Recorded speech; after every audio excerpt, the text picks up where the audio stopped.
आज wave optics की हमारी ये थर्ड क्लास है। इसके अंदर पहले हम डिस्कस करेंगे behaviour of wave front with lens, mirror and prism. कभी कभी एक नंबर का क्वेश्चन हमारा इससे पूछ लिया जाता है। आपके सामने लेंस रख दिया जाएगा और आपसे पूछा जाएगा एक प्लेन वेव फ्रंट इसके सामने रख दिया, तो बताओ लेंस से लाइट जब पार होगी उसके बाद का वेव फ्रंट कैसा होगा। या फिर आपके सामने प्रिज्म रखा जा सकता है, भाई लाइट आई आपकी प्लेन सीधी लाइट आ रही है और वहाँ प्लेन वेव फ्रंट बनना है, प्रिज्म को जैसे ही वो पार करेगी तो किस तरह का वेव फ्रंट बनेगा। या फिर हमारे सामने कोई मिरर रख दिया है, तो तीन तरह की चीजें हैं, तो लेंस होगा या मिरर होगा या फिर प्रिज्म होगा। तो इनके हम देख लेते हैं किस तरह का हमारा वेव फ्रंट बनेगा, फिर वेव फ्रंट वाला टॉपिक हमारा पूरा का पूरा कंप्लीट हो जाएगा। तो सबसे पहले देखते हैं लेंस। लेंस हमारे दो तरह के होते हैं, कॉनकेव लेंस और कॉन्वेक्स लेंस। तो सबसे पहले देख लेते हैं हम कॉनकेव लेंस के लिए। तो ये है हमारा, ये कौन सा लेंस है और ये वाला। देखो सबसे पहले क्या है, मेरा कोई प्लेन वेव फ्रंट है। प्लेन वेव फ्रंट मतलब इस तरह से होगा, सीधा सीधा ये प्लेन वेव फ्रंट, ये इसके आगे ऐसे बढ़ता जाएगा। अब यहाँ पर आप सपोज करो हर एक वेव फ्रंट के यहाँ पार्टिकल है आपका। अब यहाँ से लाइट जाएगी, उस पार्टिकल से लाइट निकलेगी। जब ये लाइट हमारी निकलेगी यहाँ से, तो देखो इसको यहाँ पर ये लेंस मेरा ज़्यादा मोटा है, इसकी थिकनेस ज़्यादा है, और यहाँ पर थिकनेस क्या है, कम है। जहाँ थिकनेस कम है वहाँ लाइट जल्दी पार हो जाएगी, जहाँ थिकनेस ज़्यादा है वहाँ लाइट देर से पार होगी, क्योंकि डेंसर के अंदर क्या हुआ है, जो लाइट की स्पीड है वो कम हो जाती है, और रेयर के अंदर क्या होती है, हमारी लाइट की स्पीड क्या होती है, ज़्यादा होती है। तो सपोज करो मेरा ये वेव फ्रंट है। अब यहाँ से जो ये पार्टिकल मेरा ट्रेवल करेगा वो सपोज करो यहाँ पहुँच गया, उतनी ही देर में ये वाला पार्टिकल मेरा क्या होगा, थोड़ा पीछे रहेगा ये, क्योंकि यहाँ पर ज़्यादा डिस्टेंस है। इसको थोड़ा और क्लियर बनाने के लिए ये वाला पार्टिकल यहाँ पहुँच गया। उसके बाद जो ये वाला पार्टिकल है ये थोड़ी सी डिस्टेंस कम ट्रेवल करेगा इसके कंपैरिजन में, उतने ही टाइम तो उतना ही है। ये वाला पार्टिकल, ये वाला पार्टिकल, ये वाला पार्टिकल और भी कम। तो अगर मैं इन सारे पार्टिकलों को मिला दूंगा तो ये क्या बन गया, मेरा वेव फ्रंट। अगला वेव फ्रंट ऐसे बनेगा, इस तरह से हमारा वेव फ्रंट क्या होगा, बनता चला जाएगा। वैसे हम इसको लाइट के हिसाब से भी देख सकते हैं, तो मैंने आपको वेव फ्रंट के हिसाब से बता दिया। सपोज करो ये क्या है, मेरी लाइट सीधी लाइट आ रही होगी तभी तो उसका प्लेन वेव फ्रंट बना है। अब यहाँ से ये कैसा लेंस है मेरा, ये कन्वर्जिंग है, डाइवर्जिंग है, डाइवर्जिंग लेंस है। तो यहाँ से क्या होगा लाइट मेरी, तो ये उसके आपके क्या हो गया, वेव फ्रंट हो गया। तो इसके अंदर जो है हमारा ये वेव फ्रंट कैसा है, ये वाला जो है ये हमारा incident plane wave front. Incident plane, ये आपको लग तो आसान से रहे हैं, लेकिन अभी कोई और मैं क्वेश्चन दे दूं तो आपको समझ में नहीं आएगा कैसे होगा, और एग्जाम में बहुत ज़्यादा पूछे भी जाते हैं। अब ये वेव फ्रंट, ये वाला तो इंसिडेंट प्लेन वेव फ्रंट हो गया, लेकिन लेंस के रिफ्रैक्शन के बाद कौन सा है ये वाला, हाँ ये है रिफ्रैक्टेड, या जो यहाँ से जो लाइट इमर्ज हुई है उसके इमर्ज होने के बाद जो आपका वेव फ्रंट जो बना है, तो ये कौन सा है हमारा, refracted spherical wave front, refracted spherical wave front. NCERT में तो आपका एक दो लाइन में लिख रखा है, कंप्लीट दिखा है, बना रखा। ये हो गया हमारा plane wave front with lens. अगर मैं कॉन्वेक्स लेंस भी, ये तो मेरा हो गया आपका कॉनकेव लेंस, कॉन्वेक्स भी तो हो सकता है ना। अगर मेरा कॉन्वेक्स होगा तो यहाँ भी मेरे क्या होंगे, प्लेन वेव फ्रंट होंगे, ये प्लेन वेव फ्रंट, ठीक है। यहाँ भी वही थ्योरी लगाएंगे हम। जब मेरा ये वाला पॉइंट जाएगा तो इसको तो ज़्यादा वो लगेगा, ये ज़्यादा इसको थिकनेस पार करनी पड़ेगी लेंस की, तो ये कहाँ तक पहुँचेगा, ये मैक्सिमम बस यहाँ तक पहुँचा। लेकिन ये वाला इससे थोड़ा ज़्यादा दूर जाएगा, ये वाला पॉइंट, ये वाला पॉइंट, ऐसे मैं थोड़े दूर दूर पॉइंट ले रहा हूँ। पॉइंट तो बहुत सारे होंगे लेकिन सारे बना के तो दिखाने नहीं है, कोई ये तो है नहीं कि हमें सारे ही बना के दिखाने हैं। ये वाला यहाँ पहुँच गया और ये वाला हमारा यहाँ पहुँच गया। अगर मैं इन सबको मिलाता हूँ तो मेरा इस तरह का वेव फ्रंट बनेगा, और ये वाला वेव फ्रंट ऐसे बनता चला जाएगा, और ये क्या होगा, छोटा होता चला जाएगा, ठीक है। ये भी हमारा स्फेरिकल वेव फ्रंट है। थोड़ा सा इसको रे के हिसाब से समझ लेते हैं। ये रे गई मेरी, जब रे जाएगी कैसा है, कन्वर्जिंग लेंस है। ये मेरा डाइवर्जिंग था, तो ये कैसा है, कन्वर्ज कर देगा लाइट को। कहाँ कर देगा कन्वर्ज, ये फोकस पर। तो यहाँ पर ये मेरा इस तरह से, देखो ये कोई पॉइंट सोर्स का काम करेगा यहाँ पर, इसके फोकस पे जो लाइट आ रही है, और इस पॉइंट सोर्स के हिसाब से भी आप देखोगे तो हमारा कैसा ही बन रहा है, स्फेरिकल। तो दोनों में ध्यान रखना, इसके अंदर आपका ये अंदर की तरफ इस तरह होता है, बाहर को बड़ा होता चला जाता है, लेकिन इसके अंदर क्या होता है हमारा, छोटा होता चला जाएगा, रहेगा दोनों का स्फेरिकली। इसको भी क्या कहेंगे हम, इंसिडेंट प्लेन वेव फ्रंट। और ये क्या हो गया हमारा, रिफ्रैक्टेड स्फेरिकल वेव फ्रंट, ठीक है। तो यहाँ से आपको ये लेंस वाला क्लियर हो गया, वेव फ्रंट बिल्कुल, इसमें कोई डाउट आपको। अब इसके बाद हमारा अगला है plane wave front with mirror. अगर मैं मिरर रख दूं तो मिरर के साथ में कैसा होगा, मैंने मिरर ले लिया, कौन सा मिरर है ये हमारा, कॉनकेव मिरर, ये प्रिंसिपल एक्सिस होगी, लाइट आ रही है सीधी सीधी, ये प्लेन वेव फ्रंट हो गया इनका, इस तरह से प्लेन वेव फ्रंट होंगे, लाइट आएगी टकरा के कहाँ कट करेगी, फोकस पर, तो फोकस पर भी क्या होगा, ये आपका पॉइंट सोर्स काम करेगा। यहाँ पर लाइट कैसे काम करेगी, एज ए पॉइंट सोर्स, तो यहाँ से इनका अगर मैं वेव फ्रंट बनाऊंगा तो ऐसे बनेगा ये, ठीक है। ये हो गया मिरर का, plane wave front with mirror. तो ये क्या है मेरा यहाँ पर, इंसिडेंट प्लेन वेव फ्रंट, और ये क्या है मेरा, रिफ्लेक्टेड स्फेरिकल। अच्छा, ये जो हम ज़्यादा इसको बिल्कुल ध्यान से पढ़ते जा रहे हैं सारी चीज़ें, ये इसलिए इस चैप्टर को डिटेल में और भी ज़्यादा पढ़ रहे हैं हम, क्योंकि इसी तरह के आपके कॉन्सेप्चुअल क्वेश्चन बनेंगे जो एक एक नंबर के बनते हैं ना, और वो होते नहीं है फिर। तो उसकी मेन वजह यह है कि हमने डिटेल में चीज़ें नहीं पढ़ी, या हमारा कॉन्सेप्ट ही क्लियर नहीं है फिर जो भी हमने पढ़ा है। अब इसके बाद है plane wave front with prism. अगर हमारे पास प्रिज्म है रखा हुआ, ये प्रिज्म हो गया, लाइट आ रही है आपकी, ये प्लेन वेव फ्रंट है, ठीक है।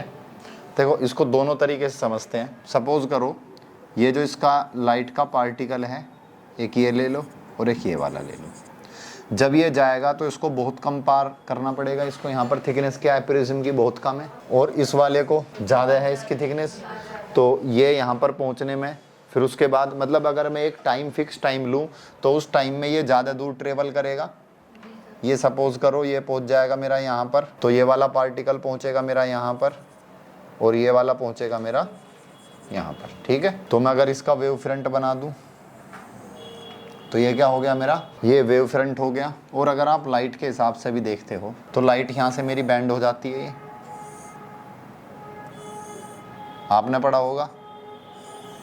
तो जब लाइट ऐसे तिरछी हो गई तो इसका वेव फ्रंट भी कैसे बनेगा, इसी तरह से बनेगा, ठीक है।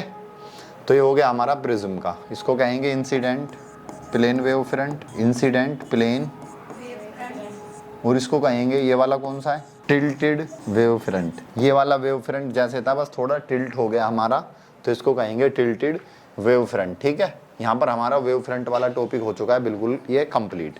अब इससे आपसे वेव फ्रंट का कोई सा भी क्वेश्चन आ जाए आप सारे कर लोगे। अब पढ़ते हैं सुपरपोजिशन प्रिंसिपल।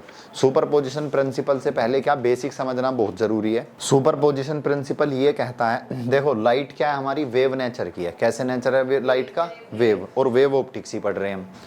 तो लाइट क्या है, मान लो हमारा कोई सोर्स है और उससे लाइट निकली है ये, ठीक है, एक और लाइट आ गई। अब ये कहा गया है कि अगर मैं इन दोनों को कंबाइन कर दूं, इन दोनों को एक दूसरे के ऊपर सुपर इम्पोज करा दूं, सुपर इम्पोज कराऊंगा तो देखना कुछ इस तरह से बनेगी। मान लो पहली लाइट मेरी ये थी और दूसरी लाइट मेरी आ गई ये नीचे वाली है व्हाइट वाली और ये होगी पिंक वाली, ठीक है। अब इन दोनों को जैसे मैंने मिलाया तो इन दोनों के मिलने से एक तीसरी वेव बन गई और उसका एम्पलीट्यूड क्या होगा, ज्यादा होगा। अब कोई जरूरी ऐसा ही थोड़ी है कि जहां इसके ये ऊपर वाले पार्ट को क्या बोलते हैं, क्रस्ट, और नीचे वाले को क्या बोलते हैं, ट्रफ, ठीक है। तो ये क्रस्ट, ये ट्रफ, ये क्रस्ट।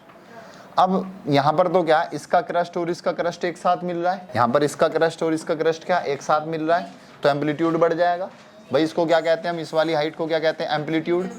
एम्पलीट्यूड या y से दिखा दो इसको, y1, और इसका एम्पलीट्यूड कितना मेरा y2। अगर दोनों का सेम फेज है और क्रस्ट, इसका क्रस्ट और इसका क्रस्ट, इसका ट्रफ और इसका ट्रफ, तो यहाँ पर एम्पलीट्यूड बढ़ जाएगा।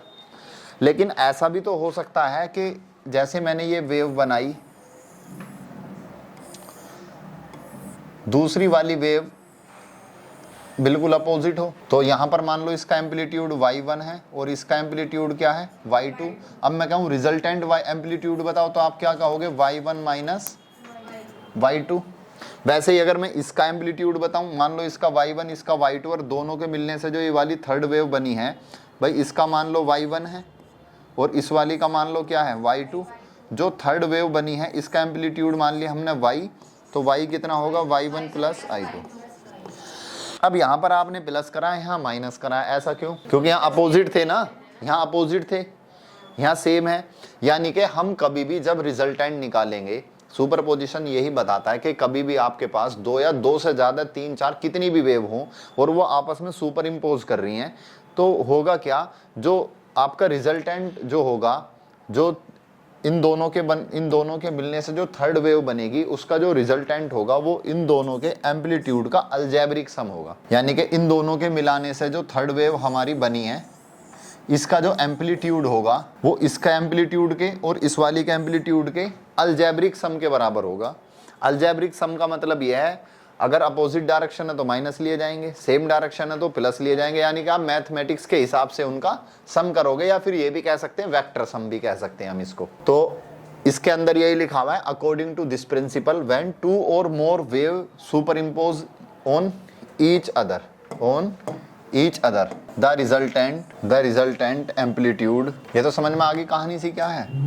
अभी इसको आगे वैसे डिटेल में पढ़ेंगे और सारी चीज इसी के ऊपर बेस्ड है पूरे इसमें। The resultant amplitude is equal to the algebraic sum of amplitudes by individual wave। जो अलग अलग वेव का जो भी एम्पलीट्यूड होगा उन सब का जो रिजल्टेंट होगा या उन सब का जो अल्जेब्रिक सम होगा वो रिजल्टेंट के बराबर होगा। तो हम ये कह सकते हैं कि y इक्वल टू y1, जितनी भी मेरे पास वेव होंगी, अगर n वेव हैं तो सबका एम्पलीट्यूड का अल्जेब्रिक सम किसके बराबर हो जाएगा, y के। सुपरपोजिशन तो हमने पहले पढ़ा था तो वहाँ भी यही होता है, ठीक है, बस यहाँ वेव की टर्म्स में है ये। अब सुपरपोजिशन हमारा किस तरह से हमारी ये वेव सुपर इम्पोज करेंगी ये देख लेते हैं। अगर हमारी वेव का एम्पलीट्यूड सेम है, सेम डायरेक्शन में है, सेम फेज में है, तो वहाँ पर एक नई वेव बनेगी। वहाँ पर क्या होगा, एक नई वेव बन जाएगी, और जो नई वेव बनेगी वो मतलब ये मान लो वहाँ पर नई वेव कंस्ट्रक्ट होगी। तो उस तरह के सुपरपोजिशन को क्या कहते हैं हम, कंस्ट्रक्टिव सुपरपोजिशन कहते हैं। और अगर एक का फेज ऊपर है और एक का नीचे है, अपोजिट डायरेक्शन में है, उस कंडीशन में क्या होगा, वो ऊपर वाले को भी माइनस कर देगी, मतलब कम कर देगी उसके एम्पलीट्यूड को। तो इस कंडीशन में क्या है, डिस्ट्रॉय कर रही है वो उसको। तो इस तरह के सुपरपोजिशन को हम डिस्ट्रक्टिव सुपरपोजिशन कहते हैं। फिर सुपरपोजिशन का रोल पढ़ेंगे हम इंटरफेरेंस में। इसके बाद जो हमारा अगला टॉपिक चलेगा वो इंटरफेरेंस रहेगा। तो इंटरफेरेंस के अंदर भी हमारा दो तरह का इंटरफेरेंस होता है, कंस्ट्रक्टिव इंटरफेरेंस और डिस्ट्रक्टिव इंटरफेरेंस। तो कंस्ट्रक्टिव और डिस्ट्रक्टिव का पहले मतलब समझ लो, क्योंकि ये आगे जाके आपका कई जगह यूज होगा वर्ड, तो आपको फिर क्लियर रहेगा। तो हम स्टार्ट करते हैं इसका सुपरपोजिशन से ही। पहला है हमारा कंस्ट्रक्टिव सुपरपोजिशन। सपोज करो हमारे पास क्या है, ये वेव है एक, दूसरी वेव हमारे पास ये है। जो ये वाली वेव है इसका एम्पलीट्यूड y1 है, और जो वाइट वाली वेव है इसका एम्पलीट्यूड क्या मान लिया हमने, y2 मान लिया। अब इनके मिलने से जो हमारी तीसरी वेव बनी, इनके मिलने से जो थर्ड वेव बनी,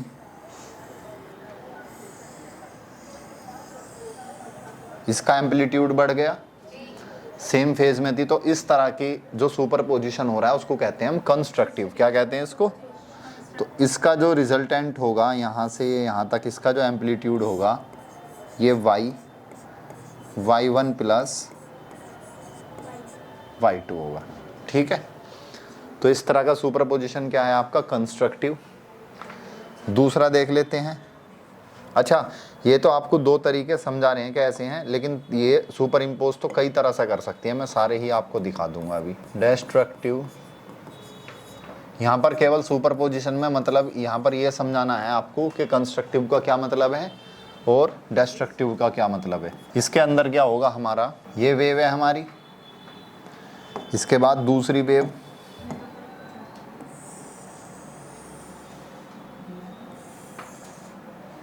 अब मान लो अगर इसका एम्पलीट्यूड कितना होगा, 5 हुआ। सपोज करो इसका एम्पलीट्यूड कितना है, 5, और इसका नीचे वाली का, येलो वाली का एम्पलीट्यूड कितना है, 2।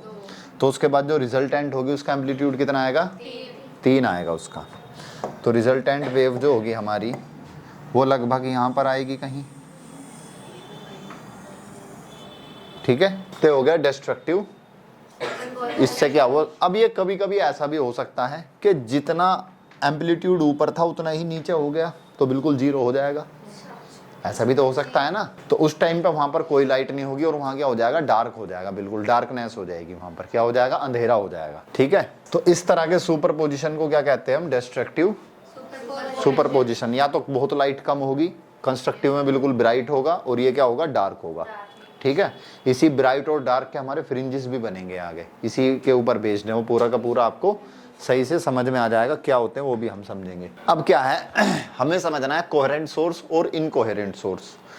कोहेरेंट सोर्स क्या होते हैं हमारे? कोई ऐसे सोर्स, कोई दो सोर्स हैं और मैं उनको कह सकता हूँ कोहेरेंट सोर्स, तब कह सकता हूँ मैं उनको, उनकी फ्रीक्वेंसी सेम हो। फ्रीक्वेंसी क्या हो? सेम हो।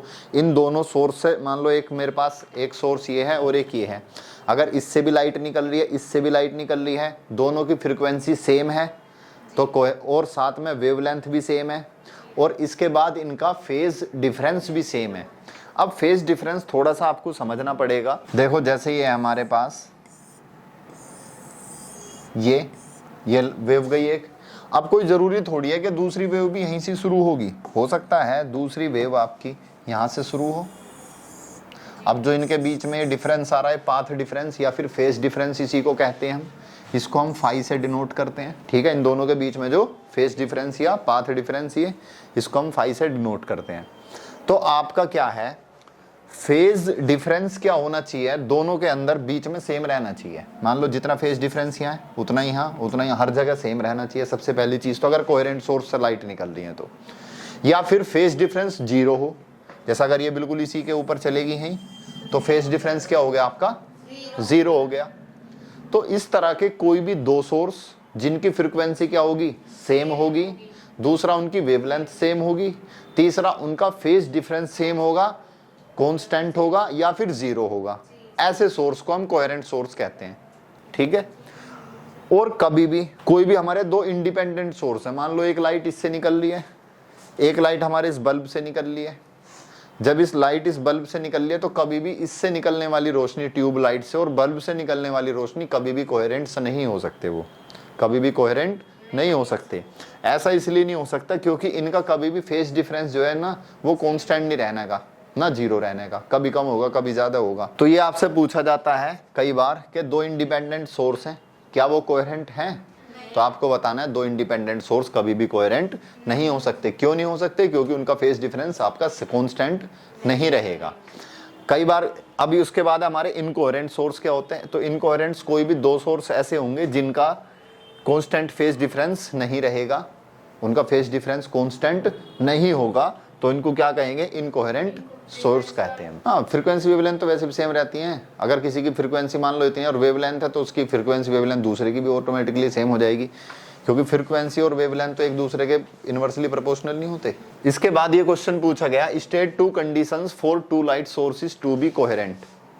आपको दो कंडीशन बतानी है कि आपका सोर्स जो है कोहेरेंट हो। तो ऐसी दो कंडीशन बताओ। सबसे पहले तो उसकी फ्रीक्वेंसी सेम होनी चाहिए, दूसरा उसका फेज डिफरेंस कांस्टेंट होना चाहिए या जीरो होना चाहिए। ऐसी दो आप कंडीशन यहाँ पर लिख दोगे, इसका आंसर ये हो जाएगा। अब तीसरा, फिर कोहेरेंट सोर्स हम कहाँ से बना सकते हैं? तो कोहेरेंट सोर्स हम बना सकते हैं, कैसे बना सकते हैं? इसका हम पूरा एक एक्सपेरिमेंट है, यंग्स डबल स्लिट एक्सपेरिमेंट, उसको आगे पढ़ेंगे। पहले थोड़ा देख लेते हैं कि कोहेरेंट सोर्स हम कैसे बना सकते हैं। सपोज करो मैंने यहाँ पर एक बल्ब रख दिया, अब इस बल्ब से लाइट निकल रही है, मैंने क्या करा, आगे एक स्लिट रख दी, उसके अंदर दो होल कर दिए, बिल्कुल पिन के जैसे होल हैं, बहुत छोटे छोटे होल हैं। अब इनसे लाइट निकलेगी, यहाँ से यहाँ भी लाइट जारी होगी। ये कोई पॉइंट सोर्स है यहाँ पर, इसका भी वेव फ्रंट बनेगा, वेव फ्रंट तो यहां भी बनेगा आपका। ठीक है, अब ये जो लाइट निकली है यहां से, अब यहां से ये दो सोर्स बन गए। कितने सोर्स बन गए यहां से ये? अब बताओ, एक ही बल्ब से लाइट निकल के जा रही है, तो मान लो अगर कोई बल्ब मेरा व्हाइट है, येलो कलर का, येलो कलर की लाइट निकल के आ रही है, तो दोनों ही तो येलो रहेंगी। अब ये फ्रीक्वेंसी सेम रहेगी, वेवलेंथ सेम रहेगी, और फेज डिफरेंस भी क्या रहेगा इनका? कांस्टेंट। तो इस तरह के सोर्स को क्या कहेंगे अब हम? ये कोहेरेंट सोर्स हो गए।